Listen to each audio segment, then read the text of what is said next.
system, and you know, there's only, as I said, really a dozen investment consultants that matter around the world, advising on tens of trillions. As far as fund managers are concerned, the top 25 fund managers run 56% of assets under management, huge scale. And brokers, I think most of them are based in the US, although not all of them. And again, it's only really a dozen or two that matter. So isn't it interesting that we have possibly 100 chief executives in the world who, if we got them in a room and we challenged them to deliver on the Sustainable Development Goals that the UN is producing, they could do a huge amount, possibly voluntarily, but perhaps by encouragement from the national member states to help the world deliver on the next 15 years worth of the Sustainable Development Goals, an idea we have suggested to the UN. So as I mentioned, we've done this roadmap for sustainable capital markets. I've spoken at the General Assembly to advocate it. We did all the financing for development prep conferences, as well as there's something called the International Committee of Experts in Sustainable Development Finance. I've been to Helsinki, been to New York, been to Washington, various other places advocating this. So there are a few places where the outcome document does reflect some of the things that we were talking about. Paragraph 38 of the Financing for Development document commits member states to exploring the incentive structure of the capital market participants. And they talk about possibly the need for capital market regulation. I think that is significantly there as a consequence of our work. In addition, there's a lot of claims that are made for better transparency of the system and particularly corporate disclosure. So we've been doing what we can to advocate things. And we had 6 tests. It fails, unfortunately, on many of these tests. The first was we need governments to understand that often the price that companies receive for their good or service doesn't incorporate the full costs of the company's product or service, particularly the environmental and social costs. These externalities, for a fund manager, you have to ignore them. They aren't relevant to valuation. Company by company, externalities are by definition off balance sheet, off report and accounts, outside of the cash flows. So whilst externalities like climate change and human rights and labour standards and resource over extraction are huge issues and becoming huger by the day, they aren't accounted for in the report and accounts. I don't just mean accounted for and measured elsewhere, but they aren't internal often in the report and accounts. And until you've got the price reflecting the full costs, we aren't going to have sustainable capital markets. Now, it's not for us as a financial institution to correct the price. That's for governments through tax and subsidy, through market mechanisms like we see with the emissions trading scheme, and like standards. It's for the governments to correct that. But it is for us to support governments in doing that and to shine a light on where these markets are failing. And because we've been around for over 300 years, 1696 was the hand-in-hand insurance company that was the first Aviva predecessor. We run money on a longer basis than most institutions, and we have a longer-term view and a board that has a vision that goes beyond the next 3 years. So we carry, as insurance companies, we carry a lot of risks associated with climate change and natural resource over extraction. If you think about it from just looking at climate change, weather-related risk obviously reduces the amount of product we can sell at a price that people are willing to pay. It changes our actuarial assumptions. If weather risk changes, we have to have more capital on our balance sheet to be able to pay these back. And the capital that's invested by Aviva investors, when you try and find what's the value at risk associated with climate change, no one can tell you. So we then commissioned the study that was published by The Economist a couple of months ago, and Amber Rudd gave a speech at our head office, and we published our climate change strategy as well. I could talk about the climate change issue for a lot longer, but the issue is here, as an insurance company, it's affecting our risk side of the business and the return side of the business. That's true of every insurance business. So what do insurers plan to do about that over coming decades? And I think what we should be doing is engaging with governments to correct this market failure, and also capitalising the solutions. So we've committed to carrying on engaging with government.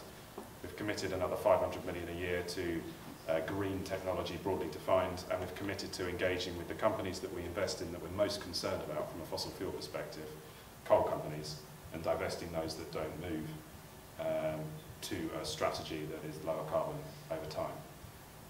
I don't think divestment is where anyone should start. forgive me. I think divestment is giving up.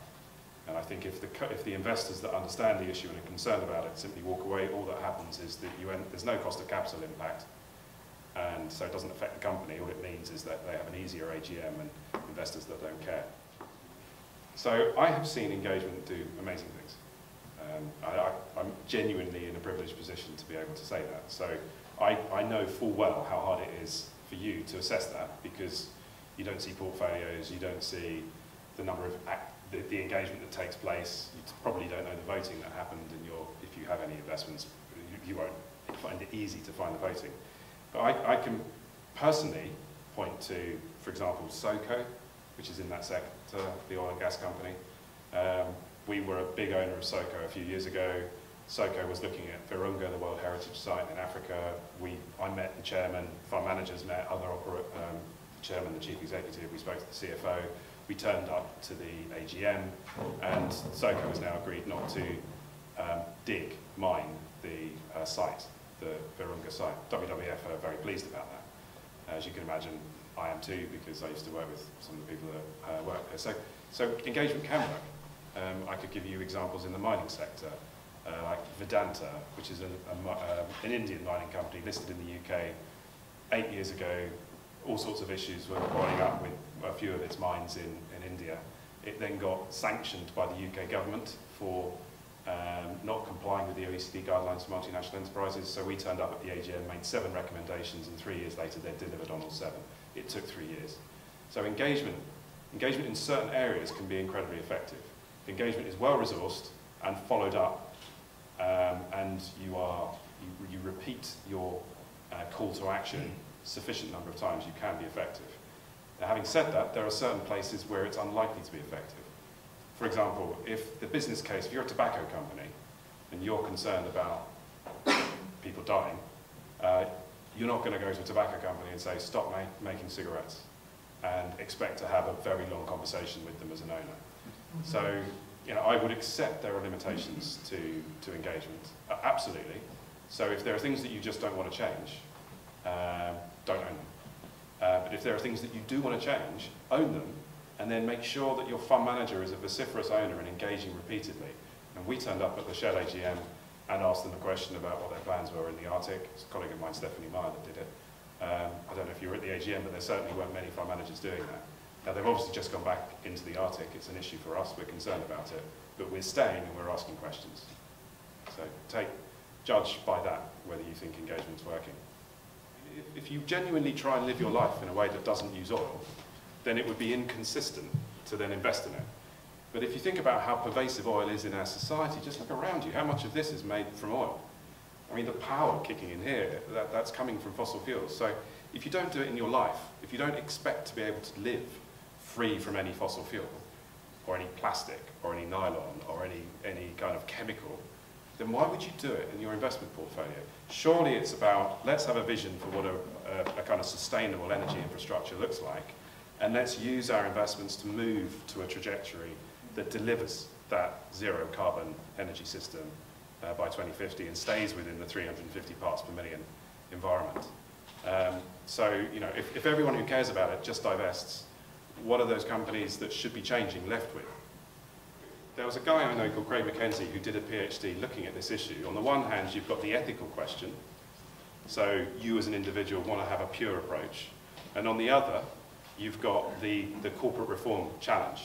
And Craig's whole thesis is arguing that ethical investment, which simply walks away from the controversial things, isn't as good philosophically, ethically, from an outcome perspective, because you have no ability to change the company if you can never own them, or you don't own them now. So you're right to say, what about the morality? So fine, if you want to be pure and you don't want to have anything to do with these companies that you're concerned about, walk away. But if you want to change the problem, and I think climate change is huge as a strategic issue, and we can't walk away from it, then engage.